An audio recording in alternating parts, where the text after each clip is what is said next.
കല്ലാർപ്പുഴയിലെ ചതുപ്പിൽ അകപ്പെട്ട പശുവിനെ രക്ഷപ്പെടുത്തി അഗ്നിരക്ഷാ വിഭാഗം ജീവനക്കാർ 1 മണിക്കൂർ നീണ്ട പരിശ്രമത്തിനൊടുവിലാണ് പശുവിനെ രക്ഷിക്കാനായത്. സമീപവാസിയായ വീട്ടമ്മയുടെ ഉടമസ്ഥതയിലുള്ള പശുവാണ് അപകടത്തിൽപ്പെട്ടത്.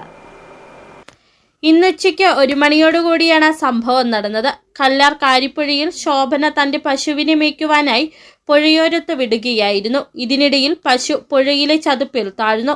സമീപത്തുള്ള KCB ഉദ്യോഗസ്ഥരാണ് ചതുപ്പിൽ താഴ്ന്ന നിലയിൽ പശുവിനെ കണ്ടതും പിന്നീട് നെടുങ്കണ്ടം ഫയർഫോഴ്സിൽ വിവരമറിയിച്ചതും.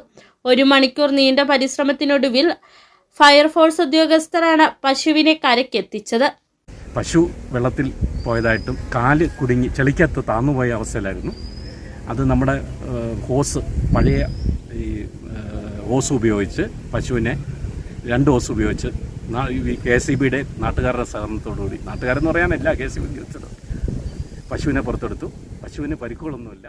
എൻ്റെ പശു ഇവിടെ കല്ലാർ ആറ്റിൽ വെള്ളത്തിൽ വീണായിരുന്നു. അതിനുവേണ്ടി കല്ലാർ KCBയിലെ ഉദ്യോഗസ്ഥർ, അതുപോലെ തന്നെ നെടുങ്കണ്ട ഫയർഫോഴ്സിലെ ഉദ്യോഗസ്ഥർ വളരെ ആത്മാർത്ഥമായിട്ട് കഷ്ടപ്പെട്ട്, വളരെ നേരം കഷ്ടപ്പെട്ട് അതിൻ്റെ ഫലമായിട്ട് എൻ്റെ പശുവിനെ രക്ഷപ്പെടുത്താൻ പറ്റി. അവർക്ക് 2 പേർക്കുള്ള ഉദ്യോഗസ്ഥന്മാർക്കുള്ള എൻ്റെ പേരിലുള്ള വളരെ നന്ദി ഞാൻ പറയാൻ ആഗ്രഹിക്കുകയാണ്. 1 മണിക്കൂറോളം ചതുപ്പിലകപ്പെട്ട് കിടന്ന പശുവിൻ്റെ ശരീരം മരവിച്ചിരുന്നെങ്കിലും കാര്യമായ ആരോഗ്യ പ്രശ്നങ്ങൾ ഒന്നുമില്ല. City vision, Nedumkandam.